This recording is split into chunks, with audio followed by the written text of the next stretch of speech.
দীর্ঘদিন কাজ করার পর হঠাৎ চাকরি থেকে বাদ করার অভিযোগ তুলে পুনর্বহালের দাবিতে মালদা জেলা প্রশাসনের দ্বারস্থ হলেন মালদা কৃষি দপ্তরের মাটি পরীক্ষাগারের কর্মীরা। বুধবার সকালে মালদা জেলা শাসকের দপ্তরে স্মারকলিপি জমা দেন তারা। অভিযোগ, মালদা, কলকাতা ও বাঁকুড়া সহ রাজ্যের বিভিন্ন জেলায় মোট 122 জন কর্মী মাটি পরীক্ষার ল্যাবরেটরিতে কাজ করতেন।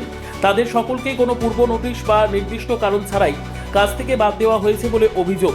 মালদায় 10 জন কর্মী কর্মরত ছিলেন, তাদের মধ্যে 3 জন 2015 সাল থেকে এবং বাকিরা 2025 সাল থেকে কাজ করছিলেন। দীর্ঘ 10 থেকে 11 বছর কাজ করার পর চাকরি হারিয়ে চরম অনিশ্চয়তায় পড়েছেন বলে দাবি তাদের। বয়স বেড়ে যাওয়ায় নতুন করে চাকরি পাওয়া কঠিন হয়ে পড়েছে বলে জানান কর্মীরা। অবিলম্বে পুনর্বহালের দাবি জানিয়ে জেলা প্রশাসনের হস্তক্ষেপ চান তারা। পাশাপাশি বিষয়টি রাজ্যের মুখ্যমন্ত্রীর কাছেও তুলে ধরবেন বলেও জানান আন্দোলনকারীরা।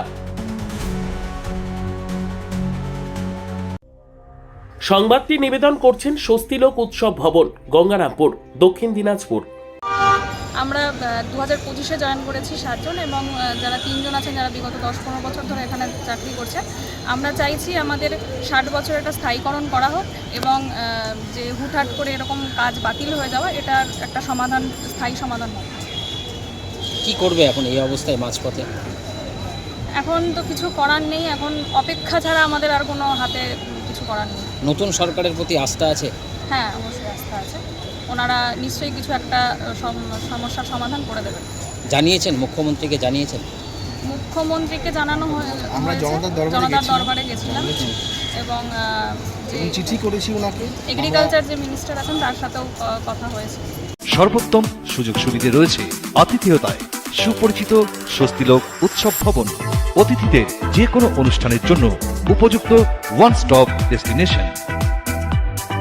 আমরা আপনার বিশেষ অনুষ্ঠানটিকে অবিস্মরণীয় করে তুলি। স্বস্তিলোক উৎসব ভবন, শিববাড়ি রোড, গঙ্গারামপুর, দক্ষিণ দিনাজপুর। চাকরির কাজে পেয়েছি। আমরা দীর্ঘ 11 বছর, প্রায় 11-10 বছর ধরে চাকরি করছিলাম এখানে সয়েল টেস্টিং ল্যাবরেটরিতে as a LTA, laboratory technical assistant.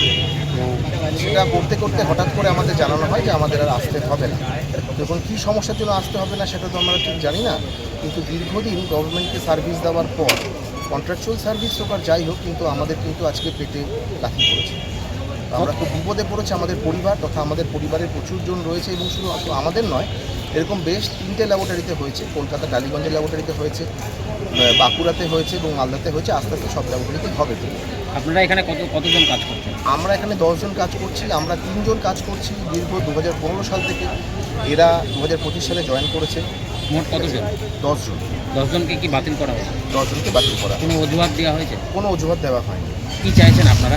আমরা চাইছি আমাদের কাজে আবার বহাল করা হোক। কারণ আমরা দীর্ঘদিন ধরে সার্ভিস দিচ্ছি গভর্নমেন্টকে এবং আমরা মাটি পরীক্ষা করেছি। এতে কৃষক অনেক উপকৃত হয়েছে এবং আমাদের দেশের অনেকটাই উপকার হয়েছে। তো এর সত্ত্বেও আমরা প্রত্যেকেই শিক্ষিত ছেলে, MSc পাস করা ছেলে। তো 10টা বছর 11টা বছর সরকারকে দেওয়ার পর এবার আমাদের তো বয়স হয়ে গেছে, আমরা করবো কী? কোন দপ্তরে কতজন কাজ করছে? আমরা এগ্রিকালচারের রিসার্চ দপ্তরে কাজ করি, সয়েল টেস্টিংয়ে 10 জন কাজ করছি। এরকম 13-14টা ল্যাব রয়েছে। এরকম LTA 122 জন রয়েছে গোটা পশ্চিমবঙ্গ জুড়ে। সবারই আজকে ভবিষ্যৎ খুব অনিশ্চিত। আপনারা আজকে কাকে জানাবেন? আমরা আজকে DM এর কাছে ডেপুটেশন দিলাম। মুখ্যমন্ত্রীকে জানাবেন? জানানোর ইচ্ছে রয়েছে। নতুন সরকার হয়েছে, কি আশা রাখছেন? আমরা চাইছি এনারা আমাদেরকে দেখবেন এবং আমাদের সমস্যাটা খুব তাড়াতাড়ি সমাধান করবেন। ব্যুরো রিপোর্ট, উত্তর বাংলা সংবাদ।